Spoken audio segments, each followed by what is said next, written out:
Have you ever felt like there's this hidden potential within you, like a next level waiting to be unlocked? Yeah, like we're only functioning at, I don't know, 70%, and there's this key to unleash the rest. Exactly. That's kind of the terrain we're exploring today. We're taking a deep dive, really sifting through some powerful ideas, and we want you to come along with us, explore these concepts, and maybe even uncover some of those keys for yourself. And it's not about just skimming the surface. We're going in deep, especially with part one of Nietzsche's Thus Spake Zarathustra. We'll also be pulling in some really interesting context about the book itself, like how it came to be, Hmm. because, context is everything, right? Absolutely. Our aim is to break down those complex ideas, make them accessible. We don't want you to feel like you're drowning in a sea of philosophical jargon. So think of this as your intellectual toolkit for understanding some of Nietzsche's most foundational arguments in this. I mean, it's really a pivotal first section of Zarathustra. It's like laying the groundwork for everything that follows. It's like embarking on a journey of ideas. A pretty intense journey, I might add. Will be your guides through his vision of the Superman, his critique of, well, pretty much everything people held dear back then, and his roadmap for those who are looking to transcend, the ordinary. It's all about going beyond the conventional. So, for today's deep dive, be prepared to grapple with some really big recurring themes. The concept of the Superman and what Nietzsche really meant by that term, the death of God and the implications of that, the critique of traditional morality, especially the idea of pity.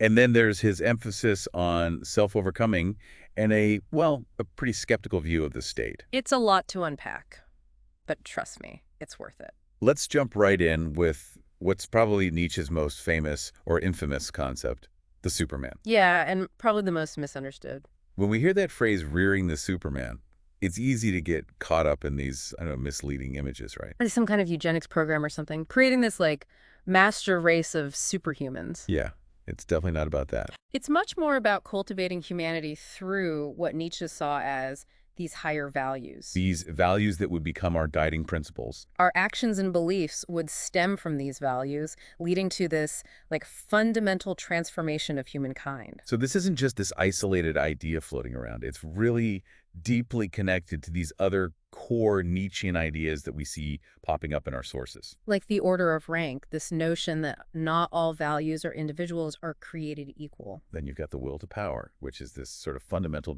driving force in his philosophy. And the need for a total reevaluation of values, a transvaluation of all values. Like we need to completely rethink what we consider to be good and bad. And Nietzsche's really coming at this from a place of like a pretty strong critique of Christianity. He saw it as a religion that was, born out of resentment, resentment of the weak. And in his view, this resentment led to the devaluation of these qualities that he considered to be vital for a flourishing life. Things like strength, beauty, pride, power, the stuff he associated with vitality.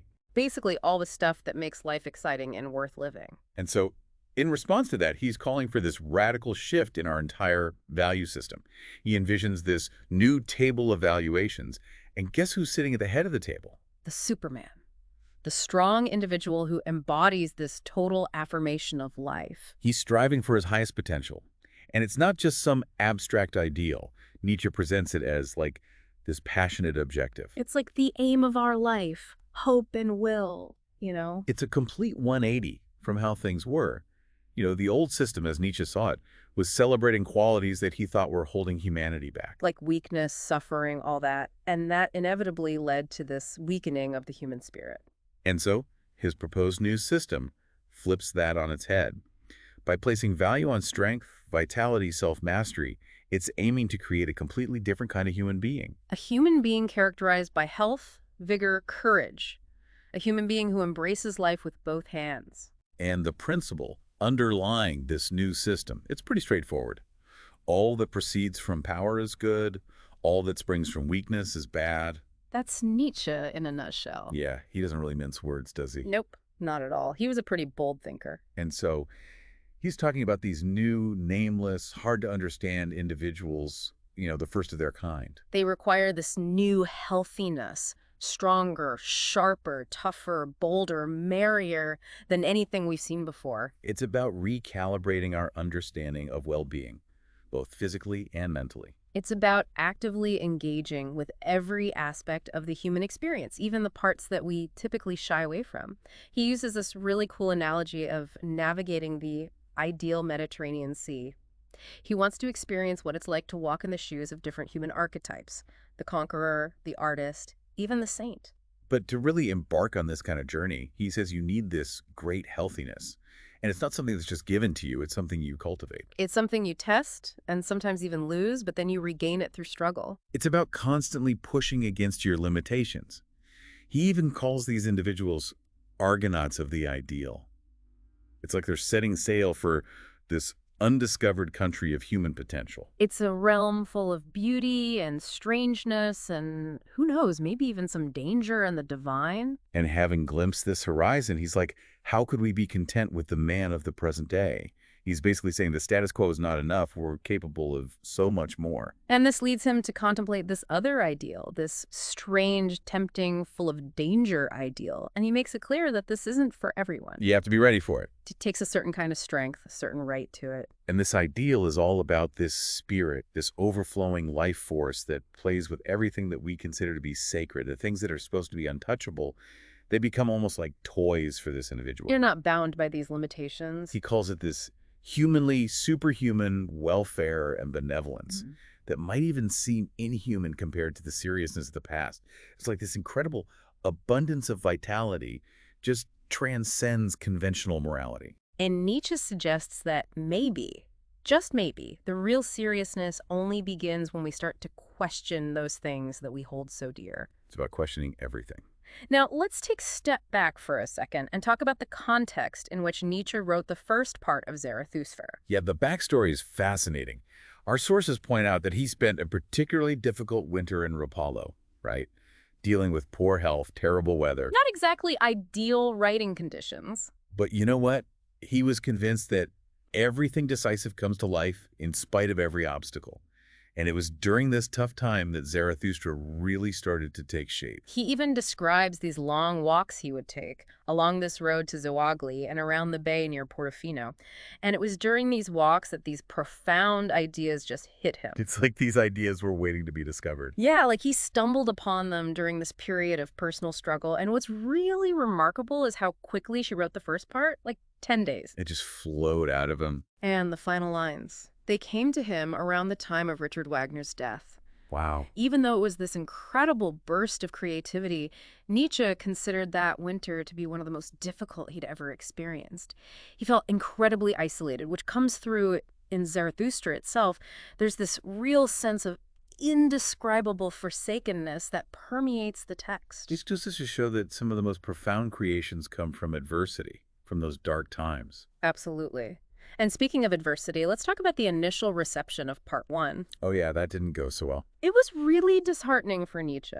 His friends, his acquaintances, they just didn't get it. He even said, "I found no one ripe for many of my thoughts." He felt like he was speaking a different language. Imagine pouring your heart and soul into something, and then nobody understands it. I know, it's tough. But even though those initial reactions were rough, the central message of part one is loud and clear right from the beginning. It's Zarathustra's first proclamation. Lo, I teach you the Superman. The Superman is the meaning of the earth, let your will say. The Superman shall be the meaning of the earth. It's a bold statement. Yeah, it sets the stage for everything that's going to come next. And right after that, there's this crucial instruction. Remain true to the earth and believe not those who speak unto you of super-earthly hopes. It's like he's saying, don't get caught up in those otherworldly fantasies. Yeah, he sees these super-earthly hopes as poison. They're a distraction from what really matters. He even goes so far as to flip the traditional notion of sin on its head. He says that while blasphemy against God was once the biggest sin, well, now that God is dead, so are those blasphemers. Now the greatest sin is to blaspheme the earth, to value some unknowable realm over the tangible reality of our existence. It's this radical shift in perspective. He's urging us to embrace the here and now. And the Superman? Well, he's like this vast ocean that can absorb our great contempt. Contempt for what, exactly? Contempt for everything. For ourselves, for our happiness, for our reason, for our virtue. He talks about this hour of great contempt when everything that we normally value becomes, kind of disgusting to us. So it's a moment of intense questioning. Yeah, like what's the point of happiness if it doesn't justify existence itself? What's the point of reason if it's not truly seeking knowledge? It's like this existential crisis, this questioning of everything. And Nietzsche sees this as a necessary step on the path to becoming the Superman. You've got to tear everything down before you can rebuild. Yeah. And from this, like, potential abyss of contempt, Zarathustra reveals what he truly loves. And it's not always what you'd expect. Take one. He loves those whose spirit is generous, those who give freely without expecting anything in return.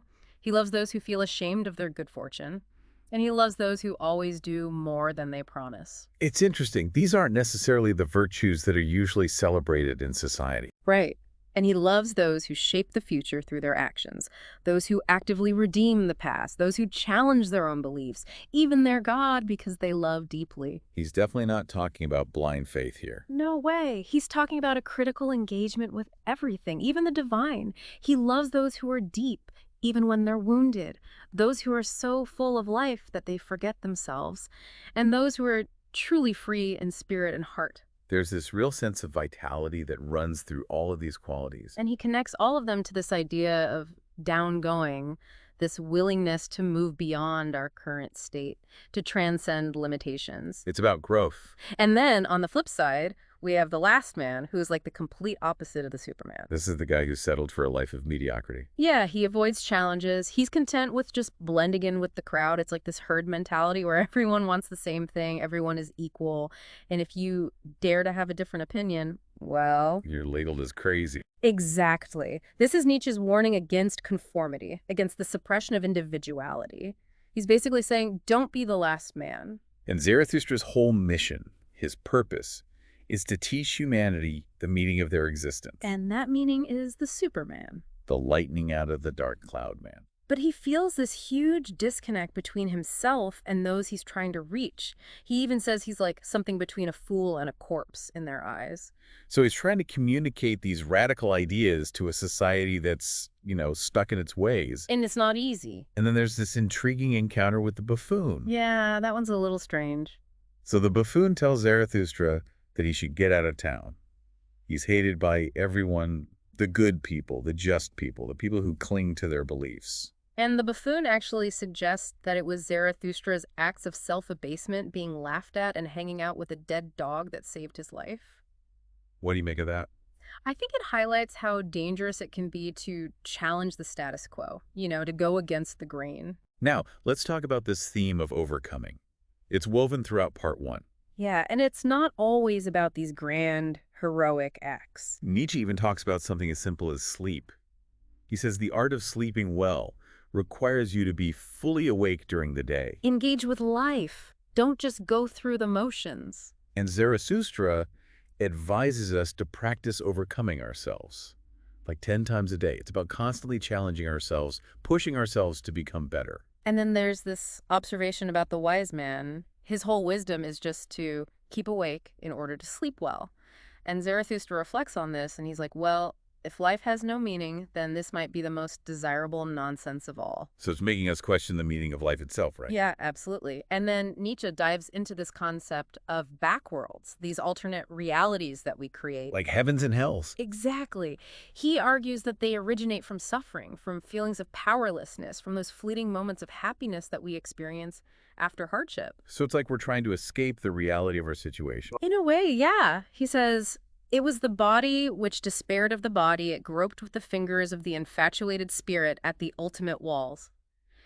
It's like we're trying to reach for something beyond our physical limitations, beyond this earthly existence. But Nietzsche argues that these backworlds are ultimately empty. They don't really offer us anything. And he says that the meaning and value we assign to the universe, it all comes from our own human experience. It's our own projection. So what does he propose as an alternative? Well, he introduces the creating, willing, evaluating ego as the true measure of things.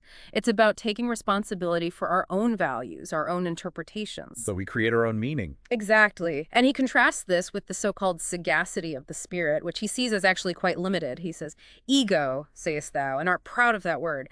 But the greater thing in which thou art unwilling to believe is thy body with its big sagacity. It saith not ego, but doeth it. It's about recognizing the innate wisdom of our bodies. It's like trusting our instincts. And then he turns his attention to those who despise the body. And he argues that their very act of despising actually stems from a kind of inverted esteem. So even in their rejection of the body, they're still acknowledging its power. Exactly. He believes that the creating self is responsible for both esteem and contempt, for joy and sorrow. And this self, he suggests, eventually wants to die because it can no longer create beyond itself. And this is where the resentment comes in. Exactly. They resent life, they resent the earth because they can't transcend their own limitations. And he's basically saying, you're not helping me get to the Superman, you're a dead end.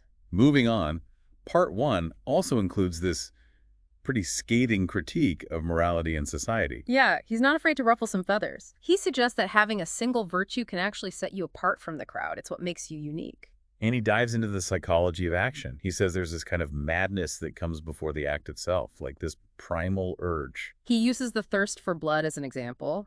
And this primal urge, he argues, is often misunderstood by our limited reason. It's about recognizing those deeper drives within us. And Zarathustra says that he prefers to be surrounded by goblins. He says it's because he's courageous. And courage, for Nietzsche, is not just the absence of fear. It's more about seeking out challenges. Yeah, and finding the humor in the face of the unknown. He contrasts this with those who are constantly looking up for validation, for exaltation. He's all about looking down into the depths. And then he has this really powerful analogy. He compares humanity to a tree. Oh yeah, I love this one. The more he seeketh to rise into the height and light, the more vigorously do his roots struggle earthward, downward into the dark, and deep into the evil. It's saying that our aspirations for greatness are inextricably linked to those darker, more primal aspects of our being. It's about acknowledging the whole self, the light and the shadow. And then there's this call to action. So live your life of obedience and of war. What matter about long life?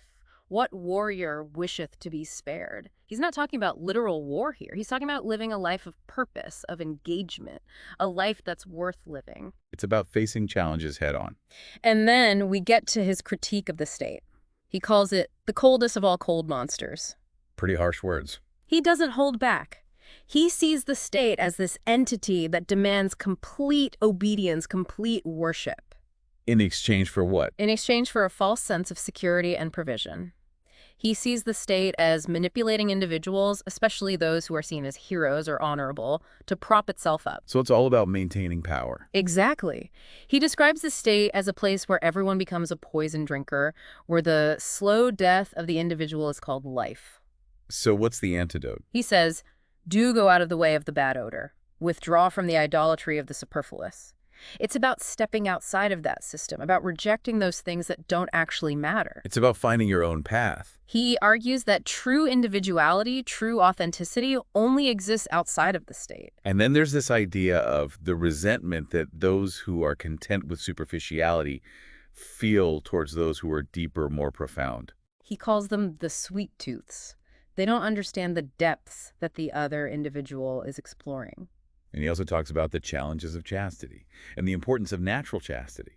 He even suggests that an intense longing for a friend can sometimes be a sign that you're not fully self-reliant. He's really emphasizing this idea of self-sufficiency.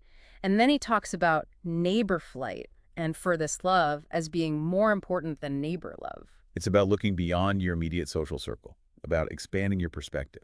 And he raises this really important question. Being free for what?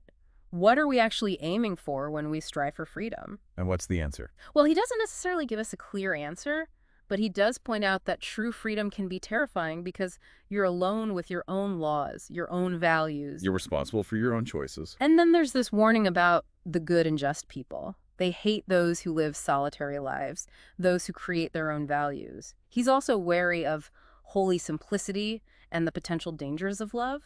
Love can be pretty intense. Yeah, it can consume you.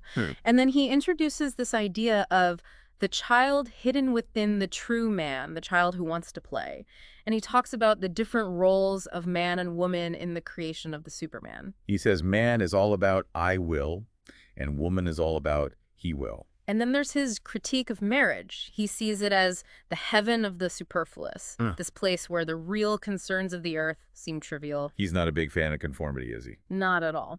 And finally, part one ends with reflections on death and the overcoming of limitations. So we're coming full circle here. He introduces this concept of voluntary death, choosing to die at the right moment for a specific purpose. He contrasts this with those who cling to life for too long. It's about accepting death as a part of life. He talks about this upward movement, this progression from genera to supergenera, and he's horrified by the idea of all for myself. So it's not about selfish individualism. No, it's about something bigger than yourself. And he describes virtues as similes, elevations, as symbols of our progress. He sees the body's journey through history as this constant process of becoming, of striving. It's about always reaching for something more. And then he introduces the will to power as this new central virtue. This is the driving force behind our evolution. It's a ruling thought with the serpent of knowledge coiled around it. And the concluding statement of part one is this powerful declaration, dead are all the gods, now do we desire the Superman to live. It's like the dawn of a new era. The old values are dead. It's time for something new. So as we wrap up our deep dive into part one of Thus Spake Zarathustra, it's clear that Nietzsche is presenting us with a really challenging, even radical vision. We've explored his idea of the Superman, his critique of traditional values, this crucial importance of self-overcoming, and his reevaluation of concepts like power and selfishness. It's a lot to process. And by engaging with these ideas, you, dear listener, now have this new framework for thinking about personal growth, about the values that shape our society, about what it means to be human. And hopefully you've had a few aha moments along the way. As you reflect on Nietzsche's call to transcend limitations, to move beyond the familiar and comfortable, ask yourself, what are the old tables in your own life that might be holding you back? What are the beliefs, the values, the habits that are preventing you from reaching your full potential, from becoming your own version of the Superman? And in a world where the old gods are dead, what new sources of meaning and value do you see emerging? Where do you find your purpose? We encourage you to continue exploring these questions, to delve deeper into Nietzsche's work, and most importantly, keep questioning, keep growing. Until next time. Thanks for joining us on this deep dive.